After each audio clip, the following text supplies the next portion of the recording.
Kia ora koutou. Welcome everyone to this session, Anti-Racism and Te Tiriti Stories from the Field. We are just waiting for Mitzi Nairn to join us. We have Robert Considine with us and you here also. Really humbled to have you here, Robert, to be able to share some of your insights and stories from your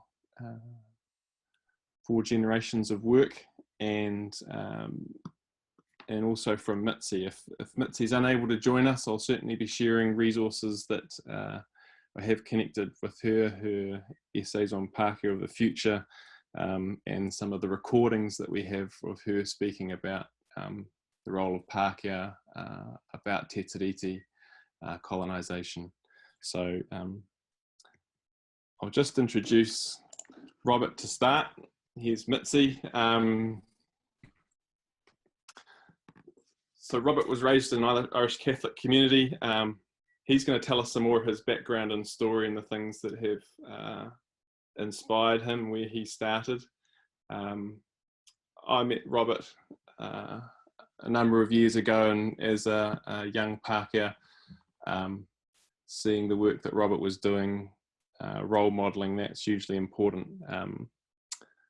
We've got some resources that we'll make sure we'll share afterwards about Robert.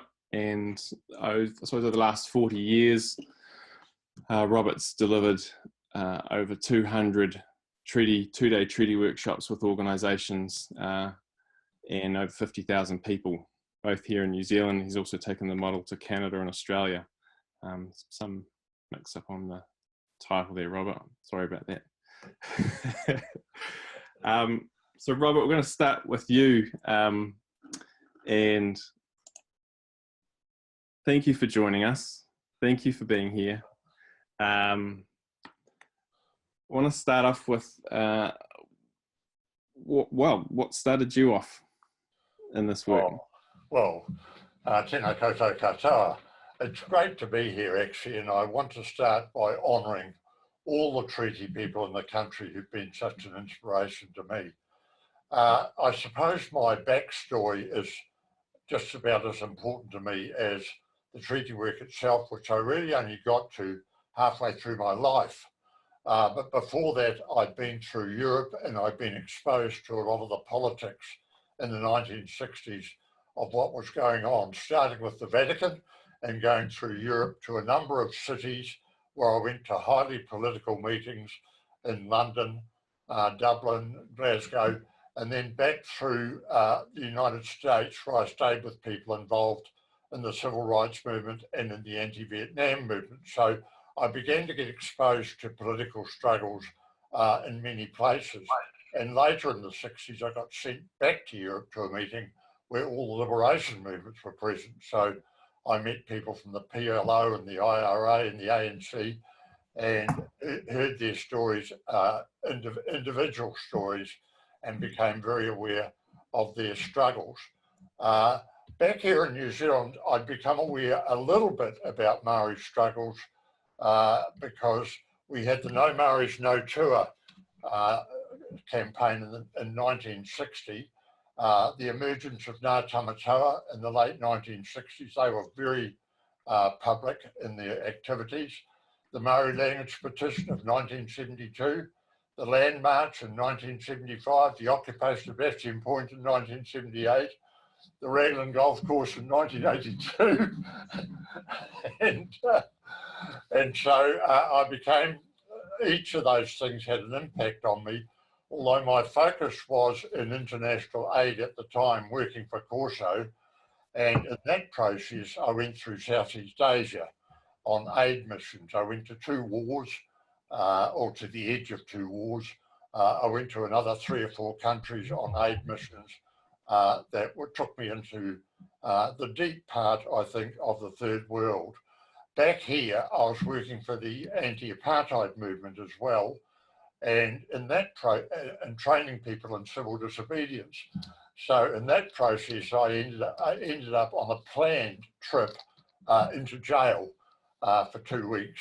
And in that process, I actually found a jail full of Māori. And that has a huge impact on me because I began to hear their stories. I only managed to stay there for 2 weeks but before they kicked me out, but it was an important moment to shift my focus, perhaps from the global focus to the domestic.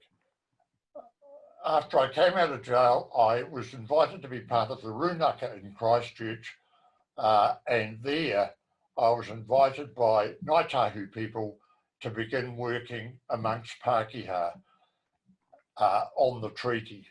And so they said to me, your job is to get into the Pākehā world and begin to change Pākehā people and the way they think about the treaty. And that's where I started. Is that enough? That's great, Robert. Welcome, Mitzi. Great to have you here. We're just going into some. We're just going into some of. Hi guys. Robert's backstory, and then I'll introduce you and bring you in. Just before we do that, Robert, I just want to ask, what shifted for you in terms of, what was the shift for you? The shift was that in jail and afterwards, I realised I didn't know anything about colonisation, the treaty, or Māori. And I grew up in a monocultural suburb and went to monocultural schools, and I simply didn't know anything. And here I am in the jail where all the other prisoners, probably 100, were Māori. And so it was a huge moment for me to find out how little I knew about this country. So that was the emotional shift and the intellectual shift. Okay. Thank you, Robert. So for those who are on the Zoom here, I want to introduce Mitzi Nairn. I'll just bring up share. Hi guys. So Mitzi's been involved in anti-racism work for over 40 years. She helped set up the Auckland Committee on Racism and Discrimination, and then held the position of director in the Conference of Churches Program on Racism for a number of years. She's a founding member of Tamaki Treaty Workers, and when I first came across Mitzi, was actually through some of her writing, particularly a piece called "What Might We Pākehā Aspire to Be in the Future?"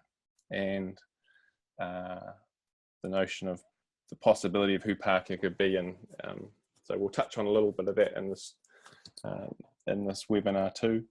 But Mitzi, welcome.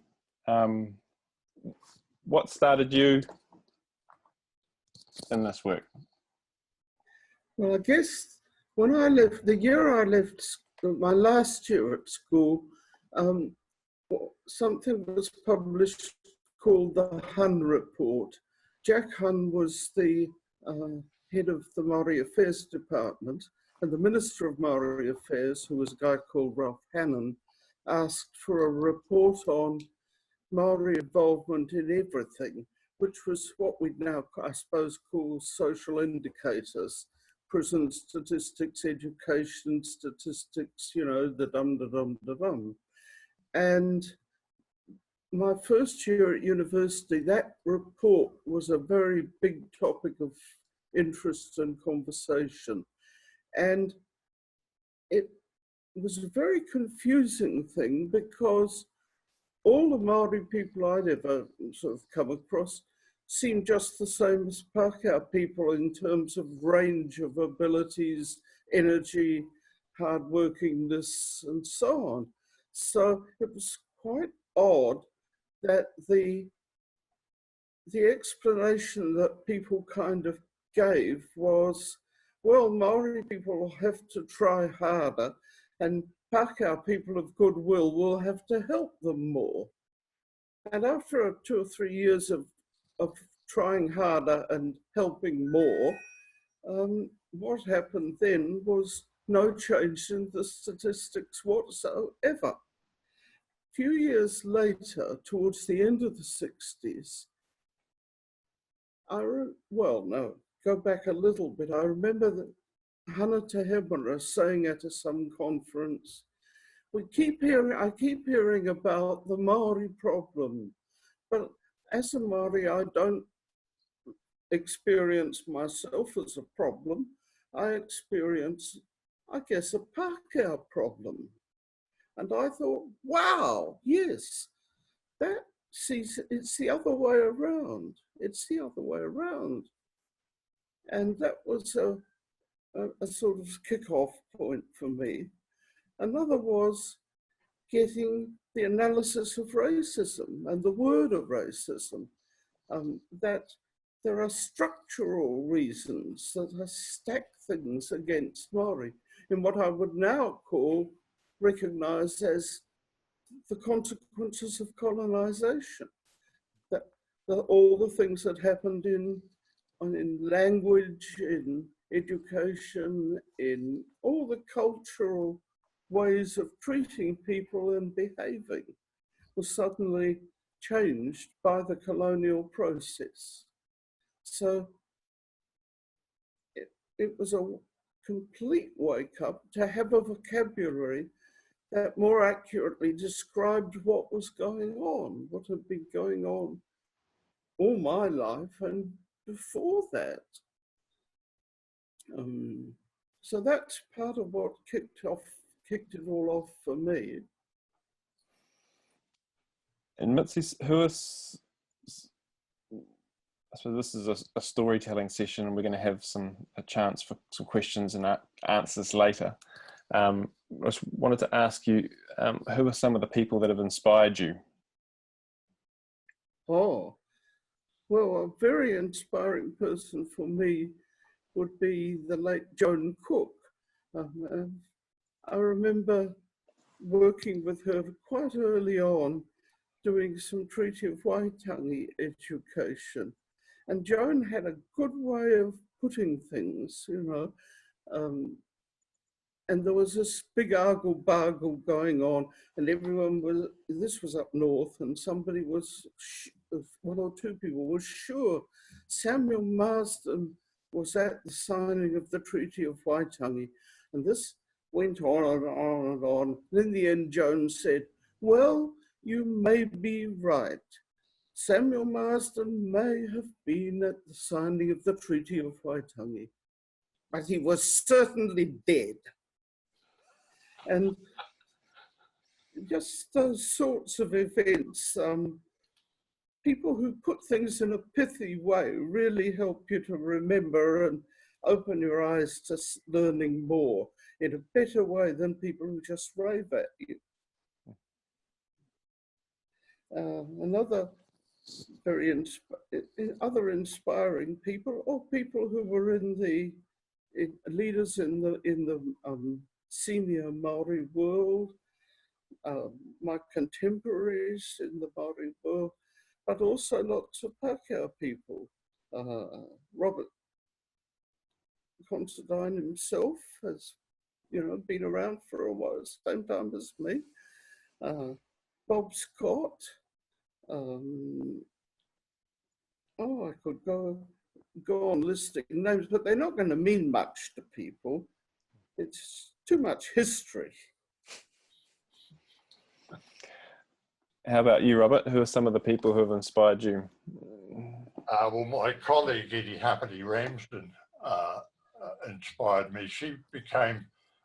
We became colleagues for 12 years as Edie wanted to focus on Māori and uplifting Māori with decolonisation workshops.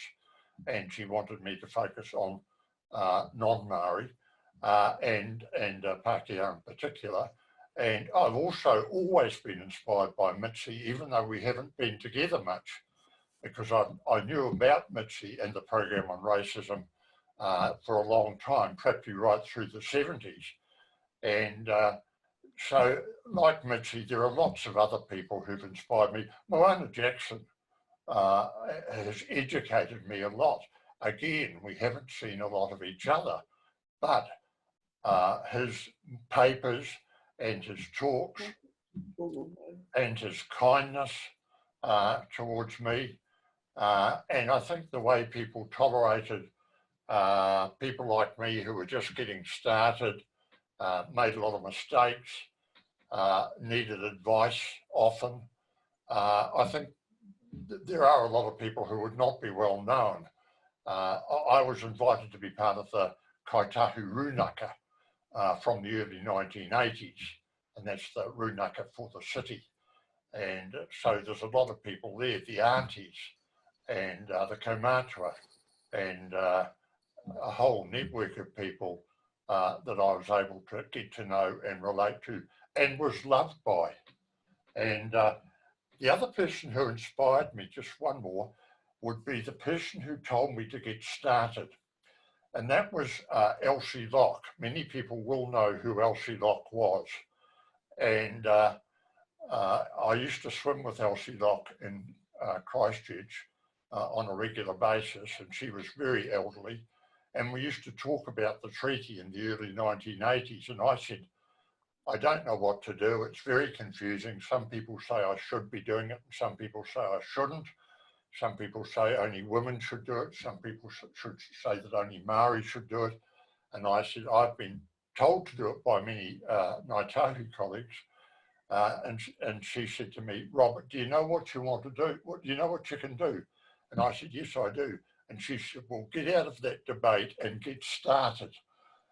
And so that was another trigger for me. And because of my enormous respect for Elsie, who had written a book on the treaty, actually, that sort of got me, moved me on into actually starting the work in a very trial and error fashion.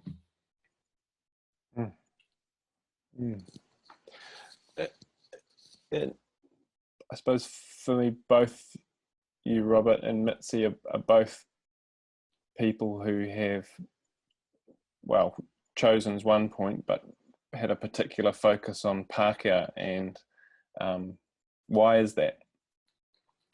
All the Maori in my network that I related to, and I had a reasonable network of people up and down the country, wanted this focus. I mean, this was the mentoring people. They wanted me to focus on the majority culture. And I always remember, who was it now, Derek Fox, who used to say to me, Robert, Pākehā need to hear this stuff from people who look like them. And I thought that was a succinct way of talking about that, of encapsulating what the thinking was behind that. The other thing was that having colleagues who only wanted to focus on, you might say, decolonising Maori or bringing Maori into the debate also helped. So my colleague Eddie Hāpai did not want to work with Pākehā. She only wanted to work with Maori. And so when we set up workshops, I would go into an institution, sometimes with her, sometimes not, and we would sort out who would do the workshops with me and who would do workshops for everyone in the institution who wanted to, who had Maori whakapapa. And that's how the thing evolved. It started from the idea that mixed workshops after a while simply didn't work, and they were not safe, what we call culturally safe. And I'm sure Mitzi would be thinking along those lines too, about how she decided who to focus on.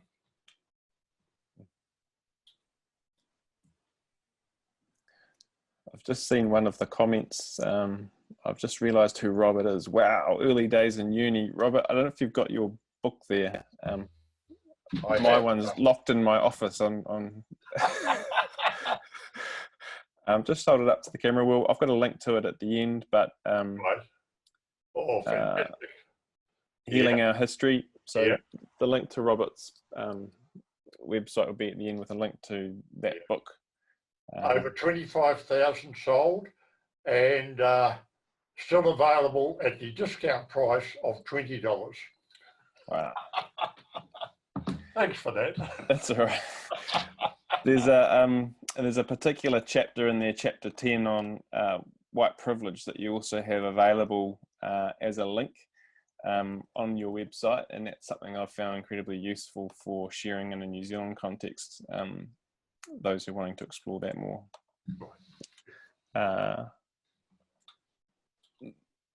My next question is around accountabilities and who you've been accountable to, and I think you've already kind of touched on that partly, Robert, with workshops, and that might change, Mitzi, over the different organisations that you've been part of, but just wanted you to touch on accountabilities. The work that you've both been doing hasn't been Pākehā out there thinking this is what I think's best. What have your accountabilities been? That for me, is it Carl? Yeah. Okay. Well, as I moved in and out of institutions, the first thing or NGOs, the first thing I did was went and talked to the Māori staff. Sometimes they were the trigger behind the workshops being done, of course. And we would sit down and they'd tell me a lot about what they expected, and also what was going on in their institution. And often they're up against incredible racism, sometimes slightly more subtle than the overt kind, but like being ignored, being on the margins of the institution, being expected to deal with any problem concerning Māori. There's a whole list of things that marginalise Māori people in institutions. And so they would warm me up to what their issues were. And I regularly had a Māori person sitting in a workshop, particularly in the early days. So hāpai sat in a lot of my workshops early on, and just sat quietly and observed what was going on and gave me feedback. So that would be the most direct accountability that I had. Let's see.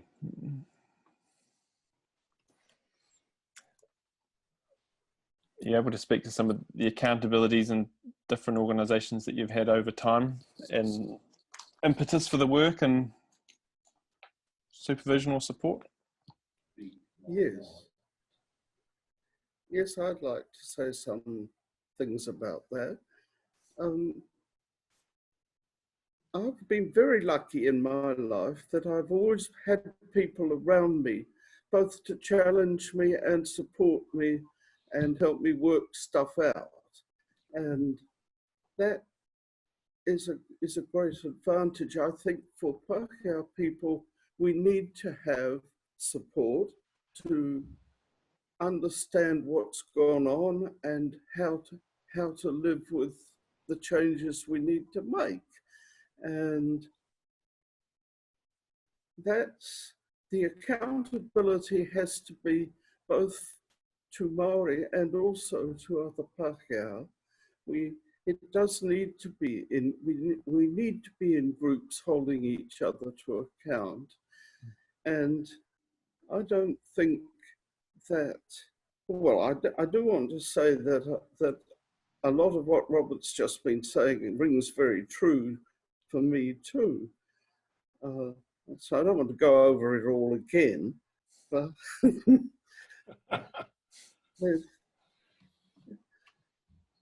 go on, Robert. Oh no, go on, Mitzi. I was just nodding my head. Yes, no, it's good to hear more from you, Mitzi. Well, one of the things that really bugs me is that the issues that I began to learn about in the 60s, 70s, and 80s, a lot of them are still jolly well current today. Yes. And one of the things that's really been part of a long-term thread is the work we did on anti-racism about children in state custody and so-called care and the abuse of them.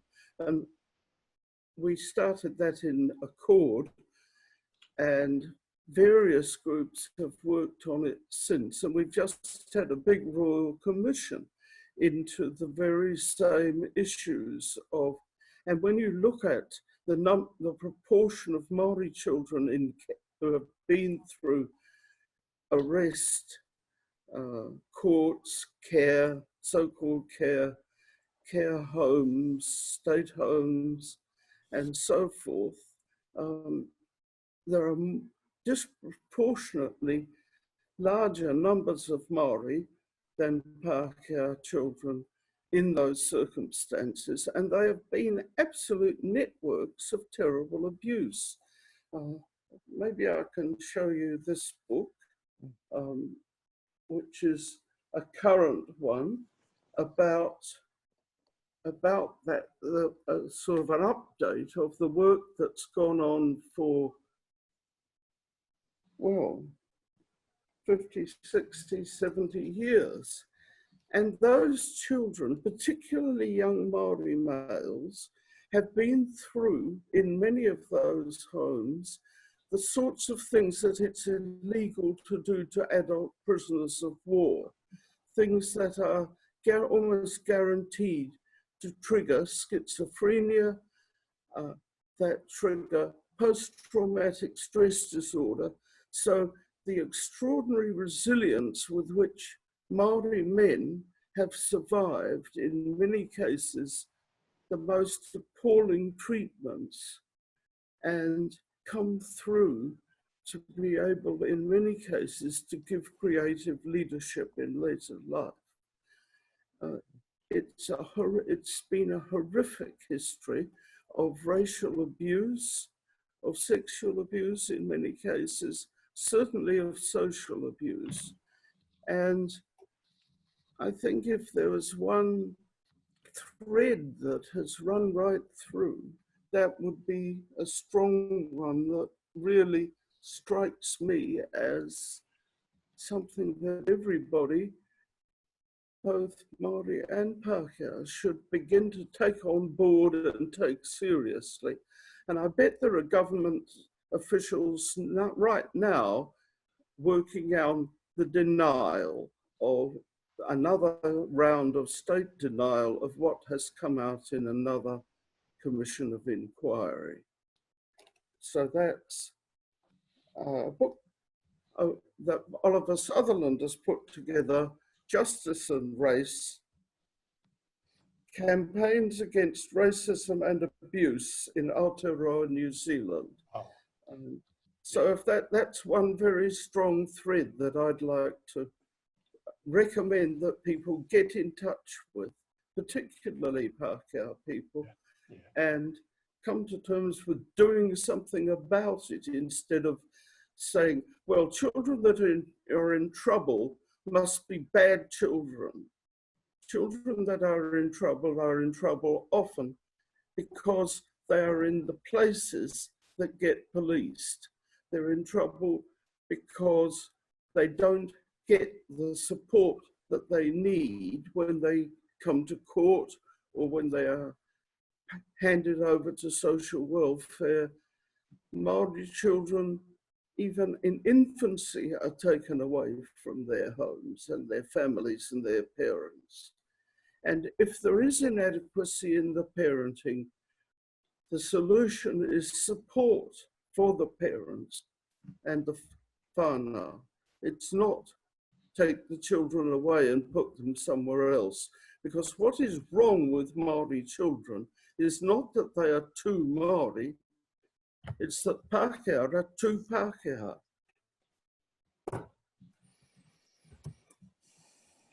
Sorry about that rave, but a rave is a good rave sometimes.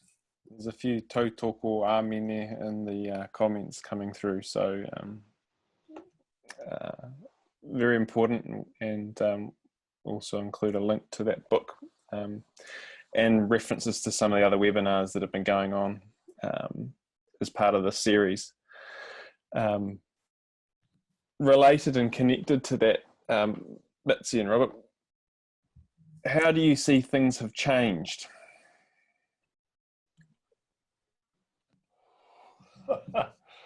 I don't know if I'm the person to answer that question. However, I am very excited by the slow, very slow climatic change. There's still, as Mitzi says, a hell of a lot of racism. Our jails are still full of Māori. The social statistics generally have not improved. And so it's very hard for someone like me to read how significant the changes are.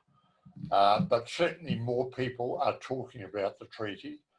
I still find that when I tell people, you might say on the street, that I've been working with the treaty, which is how I describe it, the response is often silence and a change of subject. So that's one response. Another one is a tirade against Māori. You know, the sort of thing that came up pretty well in every workshop, and you had to deal with it. So it's very hard to know. I know that there's been some changes in institutions. Could I give one example of something that seemed to me to be a good strategy? Because I always thought of the workshops I was delivering as only helping Pākehā people take one step. That's all I thought that I was doing. And that's changing or transforming the way they thought about colonialism and Māori. Not turning out experts or anything like that, just getting them to think differently about tikanga and about what had happened and be, as it were, more involved and more sympathetic. But one example of an institution that really worked was at Lincoln University, which was very, very monocultural. Bruce Ross, the Vice-Chancellor, decided that he needed to begin to change the culture of the university. And he got all the HODs together and we did a 2-day workshop off-site. And then he got all the board, or whatever they call themselves, the council, together, and they did a workshop off-site. And then he personally invited every staff member to attend a treaty workshop. And the fact that the workshops were organised from his office meant that every workshop we did out there, and it took us 2 or 3 years to do the whole staff, every workshop that we did out there was either full or over full. And that became a model for me entering big institutions. I always started at the top. I knew that as a Pākehā male, articulate, well-grounded, with an Irish history of fighting colonisation. I mean, I have one ancestor killed in the uprising of 1798, one sentenced to hang in 1823, and one in jail in Galway for most of his life. And I know quite a lot of my Irish history because of that. And so I had the whole thing in my DNA, you might say, when I approached institutions and said to them right at the top, and this includes government departments, the people at the top need to do this first and set a model and set an example and set an expectation. And then we can move from there. I don't know whether I answered the question or whether that was just...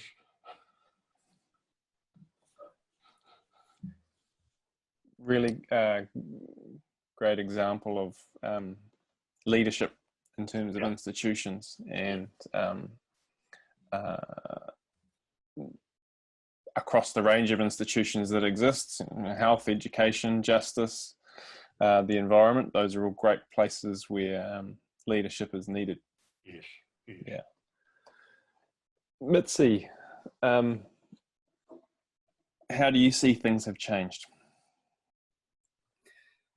Well, I've done a lot of Tiriti o Waitangi education and workshops over the years, and one of the changing points to me has been since the Waitangi Tribunal heard Ngāpuhi speak about their actual perception of the events around the Te Tiriti o Waitangi, from before even the Declaration of Independence, right through the treaty. And if you want to get in touch with that different updated version, here's another good book, the Ngāpuhi Speaks, which was put together at the request of Ngāpuhi by, let me see, Susan Healy and Ingrid Hogans, and it's a very, very different story from what we've originally were teaching, which was very primitive and simple and through a very strong Pākehā filter, even though we believed ourselves to have, and I believed myself to be putting forward a very honest version of Te Tiriti o Waitangi, but we didn't know the half of it in terms of the events leading up to and surrounding and intentions of Te Tiriti o Waitangi. And one of the key things is that Māori did not cede sovereignty. They shared sovereignty. They set up parallel sovereignty for a new incoming hapu, in effect, or iwi. So that I think that's another turning point that's quite relatively recent, that we now have the option to have a much wider and deeper understanding of the events surrounding and the implications and the wairua, the spirit of Te Tiriti o Waitangi. And it's really, I think, important that we don't just use, I don't know, sprinkle the term treaty as if it was pepper and salt on dinner. You know, it's not that at all. It's fundamental to the possibilities of identity in this place. And also it speaks to the nature of Aotearoa, the nature of the country we live in, the natural world, the cosmos, the links between humans and the environment, humans and each other, friends, family, strangers, visitors, people who cross us, enemies, if you like. All those relationships are thrown into the headlight of Te Tiriti o Waitangi. And I think it's time we came to terms with updating our fuddy-duddy ideas.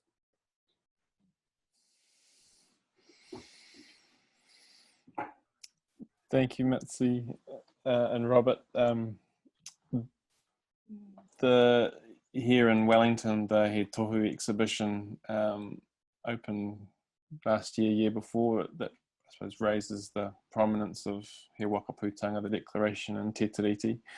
And another one of the webinars in the series was Susan and Ingrid speaking through and doing a role, turning that book into a role play. So it was one of the first webinars, so we'll include a link to that in the follow-up as well. We're going to open it up to questions very shortly, so for those watching, if you type into the message chat, it's great seeing your comments coming through. So as those questions come in, just my next question is, what have been some of your favourite moments in the last 40 years? Can I just pay a tribute to my wife, Trish? who really, I mean, I've been on the road for probably nearly 25 years, and our eldest daughter, we had, I suppose, what people call the ultimate tragedy, in that our eldest daughter was killed in 1993, and Trish was a therapist, and she decided to get with me and take over all the paperwork. A huge job, because I was doing 2 workshops a week somewhere in the country, and I couldn't have done that without Trish. So we formed a really good partnership together on this, and I shouldn't get too much credit for it, because Trish was there behind me all the time. She used to help Edie Hāpai when she was travelling. She used to meet her at the airport, get her to workshops, just a whole lot of background work. And so I just want to mention that, because it was a real partnership operating out of our house. So we always operated out of our house because, of course, we had very little money. And in the early 90s, when we formed a limited company in the early 1990s, I think we went into debt to the tune of about 90,000 to get started of the equity in our house, because it took us a while, probably most of the 90s, to actually begin to break even. And so I think we carried all that together, and it was a very rich journey. And Suzanne, our daughter who died, inspired the title of my book, Healing Our History, because we had to heal our own history at that stage and deal with the trauma of that event. Mm. Mm. Can we see you, Trish? Hi. Thank you, Trish, and for the work that you both have been doing. I also see Ray sitting behind Mitzi there. Yes, I do too. You're all right.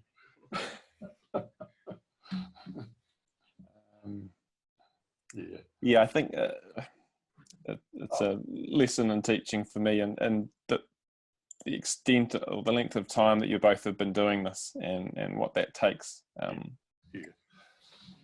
mentioned 2 other things. I know Mitzi will be ready to say something, but one of the things that helped me do the workshop was I had a lot of training in group skills. I've been trained in psychodrama, sociodrama, and role training, and it enabled me to walk into any group anywhere, no matter what was going on, and begin to bring people together using the skills I got from that training. And so that was invaluable, because most workshops with an average of, say, 20 people had about a third who didn't want to be there, about a third who were indifferent and didn't know why they were there, and about a third who were motivated.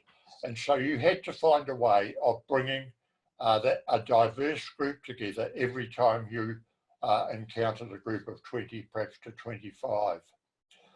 The other thing was I was very lucky in timing for my book, Healing Our History, because I managed to get it launched by the Prime Minister and Sir Paul Reeves at Addington Raceway, one of my favourite childhood playgrounds.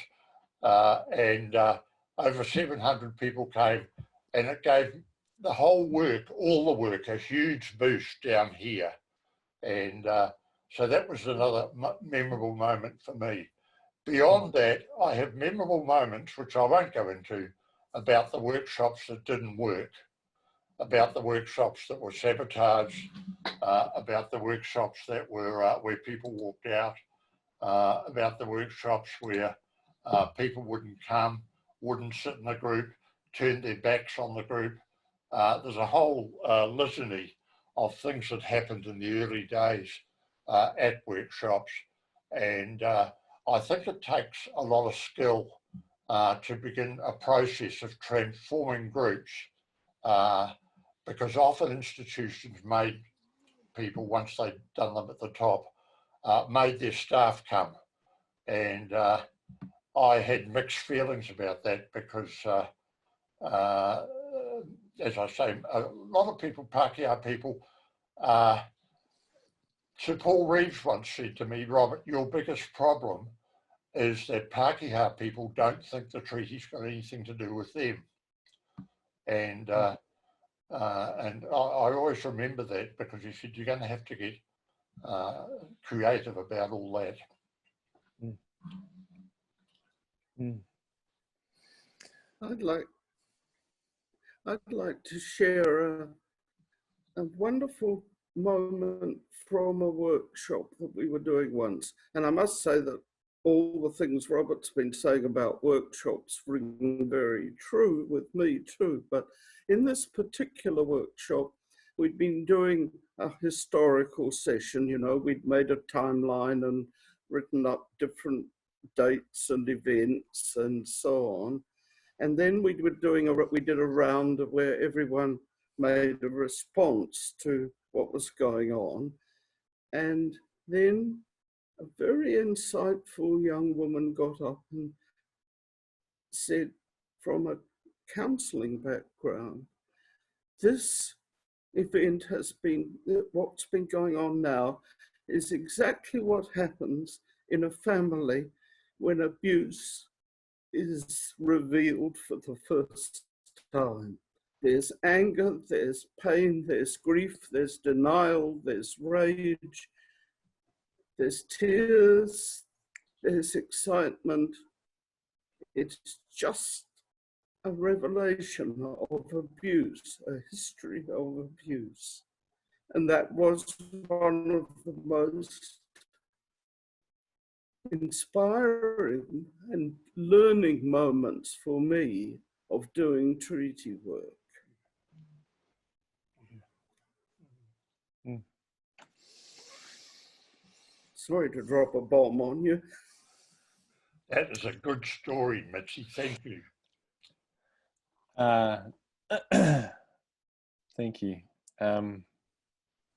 I've got some questions that are coming in here. We might go, I'm not going to be that strict with you two stopping at 5:30. We might just go slightly over. But a couple of the questions that I've got here, and I'll let you pick from them, but I'll just read a couple of them out. How do you think we can go forward to develop a shared vision? How can we encourage Pākehā to be less Pākehā? There's a lot in that. How can we encourage Pākehā to be less Pākehā?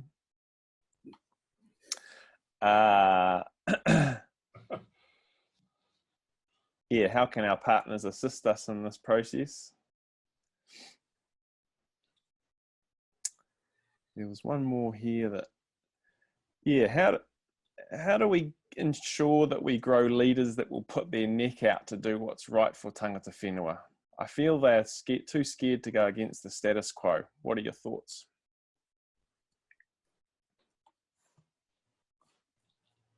Mitzi? Well, You just give us the hard one. The one about how should Pākehā be less Pākehā? Because I think in a way, Pākehā should be more Pākehā. We should try to return to being the Pākehā Māori thought they were getting when they entered into Te Tiriti o Waitangi with us, because they had a very positive expectation. So it's not that we should be more Pākehā, we should be more Pākehā according to Māori hope. I think it would be stupid to try and be less Pākehā. What do you think, Robert? I think that one of the ways that I approached the workshops was after we got people, Pākehā people, first of all, to stand up and tell their own stories from where they were born. And a simple thing, where were you born, where have you been, and where do you feel grounded? So we got them thinking about their own stories, which many Pākehā never have very much, in my experience. And then we got them, more importantly, to talk about what do they know about their ancestors. And so we got them standing in the Highland clearances of Scotland, the enclosure laws of England, the penal laws of Ireland and Wales, and talking about what they knew, if anything, about all of that. And when they discovered that they were actually in large numbers descendants of colonised people, they begin to connect their stories with the Maori story. And I found that people had warmed up to colonisation in a workshop long before we went anywhere near the treaty and colonisation here. And so digging into their own stories was a very important step for most Pākehā, because too many, I sad to say, perhaps, I mean, most Pākehā would like to know more about their ancestors. But you see, the thing that inspires me is that Ireland had 700, my ancestors, Ireland had 700 years of dispossession and violence against them by the same coloniser. And so that's almost in my DNA. And so I think moving from that perspective, I think Māori could then stand alongside, Pākehā can then stand alongside Māori in solidarity and remain Pākehā. A lot more comments coming through in the chat. I just want to pick up that question again about there's some comments about the openness of to treaty workshops at the moment. This question, how do we ensure we grow leaders that will put their neck out to do what's right for tangata whenua? I feel they're too scared to go against the status quo. What are your thoughts? For me, that's a hard one, because I have been an activist on and off all my life, but I've had the training and the motivation and the global experience of observing what goes on in other countries. And of course, 81 was big for a lot of New Zealanders, Pākehā and Māori. And so I don't know that, I think, I don't know how people decide to do these things. I'm not even sure I know how I decided to do it. But because my parents were not radical, my parish community was not radical. The Catholic Church certainly wasn't radical. The only thing you learn in the Catholic Church is to be anti-authority, because I feel that you get a good lesson out of the church quite early on about what authoritarianism does to people. So I always say to people that learning about authority in an early age is imposed is useful. But I just think to go out and take a risk, to be prepared to get arrested, to be prepared to even stand on the street and do something slightly out of the ordinary, I think for a lot of people just takes a lot of courage, and many simply just can't do it.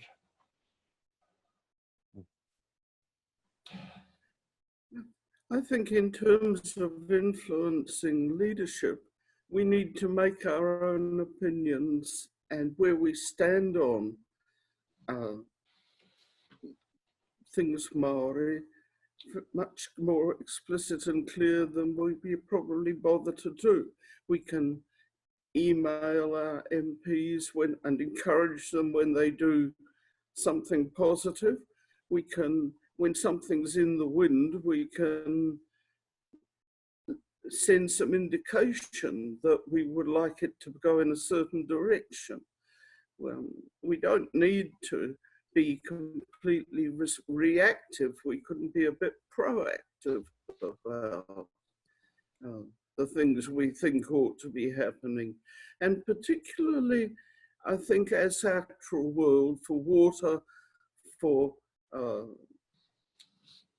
biodiversity, things like that, which overlap very strongly with Māori traditional thought and practice, we can actually make that a bit more explicit when and we could be a bit more energetic, or a bit more, yes, proactive is a good word, putting forward some of those things and making some of those connections and links explicit. Because a lot of people, for instance, in the, what's the word, the sort of foresty, birdy, hello tree, hello sky people like me, we don't always make those connections that the things that we're saying, perhaps for the first time, there's a lot of traditional Māori thought has been saying for all our lifetimes. Does that make sense? Mm.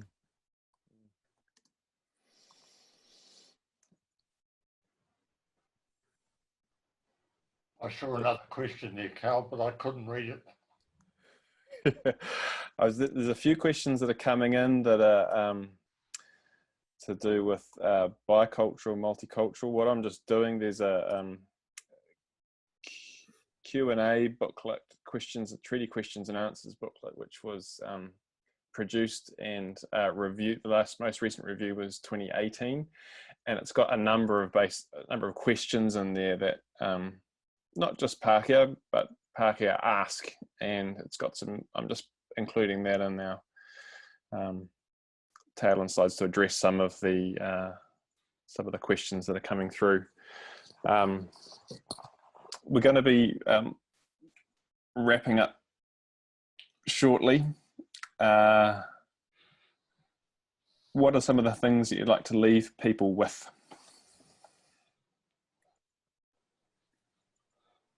I often parallelise this debate with the influence that the women's movement had on my life in the 1970s.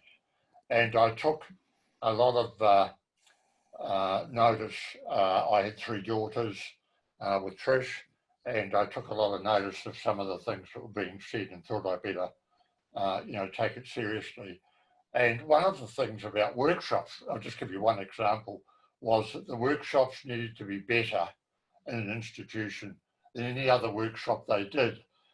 And that came from the fact that the woman kept saying, we have to do things twice as good as Pākehā males do in order to get in.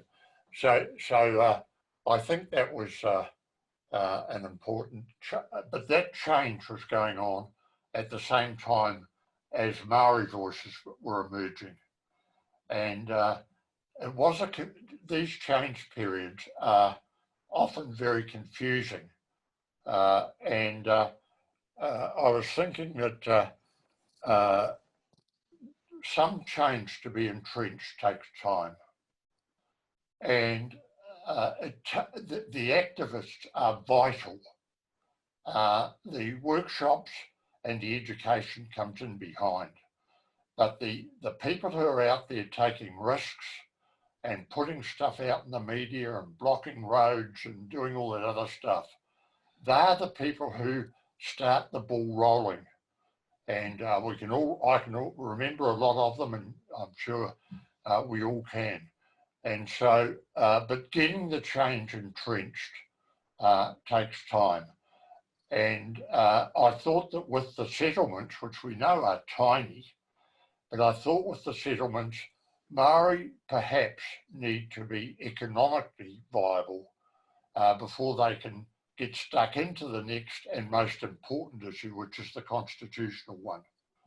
And so I always thought that even though the settlements, for example, were not very big, I think that as Māori become more viable and more organised, perhaps, they can then tackle the bigger issues which are still ahead of us.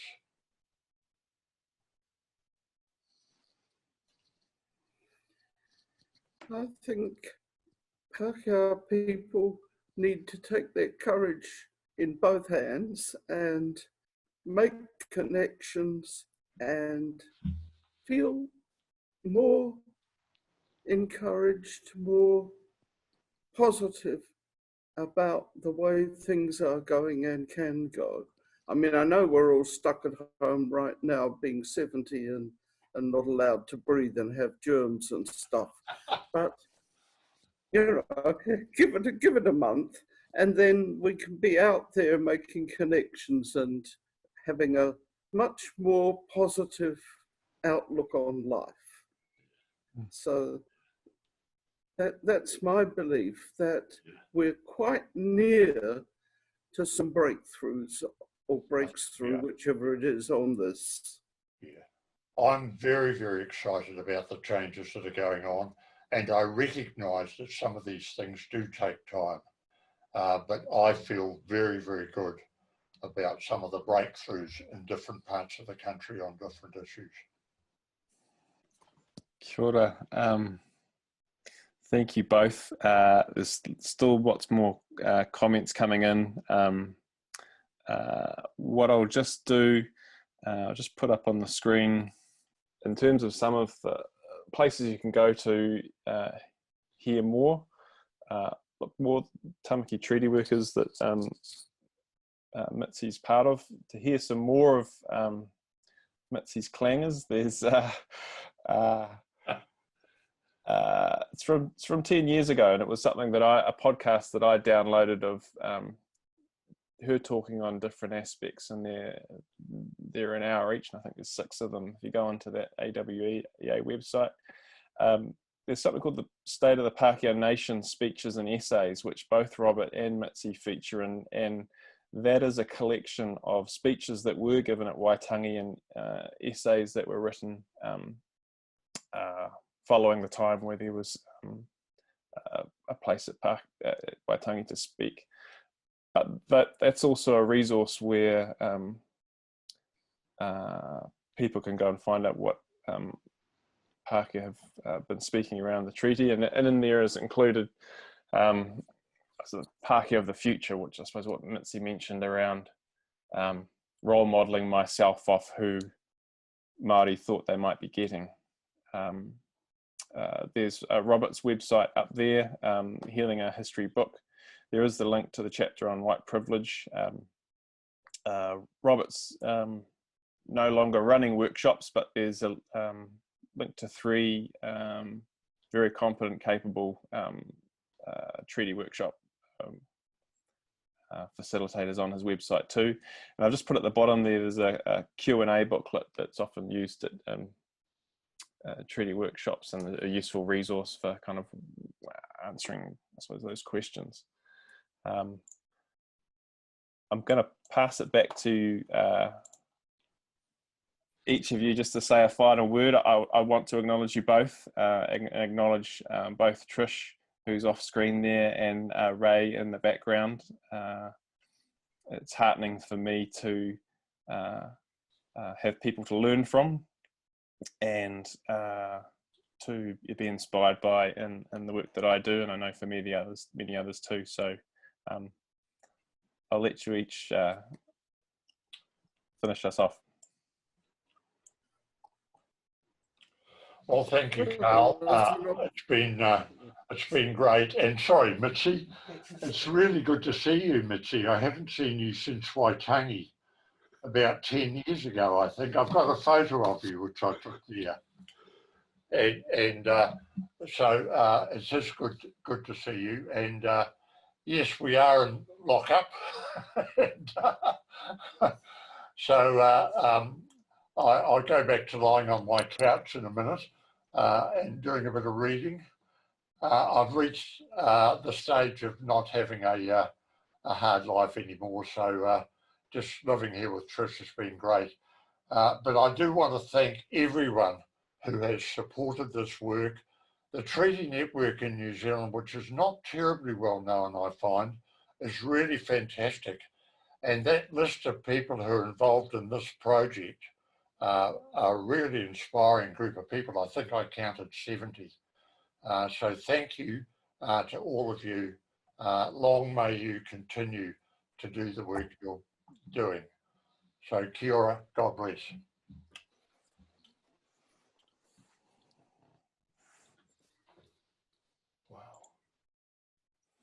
Mitzi. Well, one of the things that strikes me is that every decade throws up leadership and people who are resourceful and energetic and do work in the field and think stuff through. And right now there's a new coming generation who are much better at all this high-tech stuff than us old fogies, and that's very encouraging. So good luck to you all. Yeah, thank you. Ngā mihi kia kōrua, ngā mihi nui kia koutou. Thank you, Trish and Ray. Also, the series will continue. Here is, just want to say thank you to our partners, the range of organisations that have been involved in putting on and supporting the series. I want to thank our web support hosts, the volunteers behind the scenes who are making this technology platform available and supported. Recordings for this will be available on YouTube and on the website. There is a Facebook group, which if you go to bit.ly/decol, DECOL 2020, and there are a number of upcoming sessions you can see. So thank you very much all for joining us this afternoon, evening, and ngā mihi nui kia koutou. Kia ora.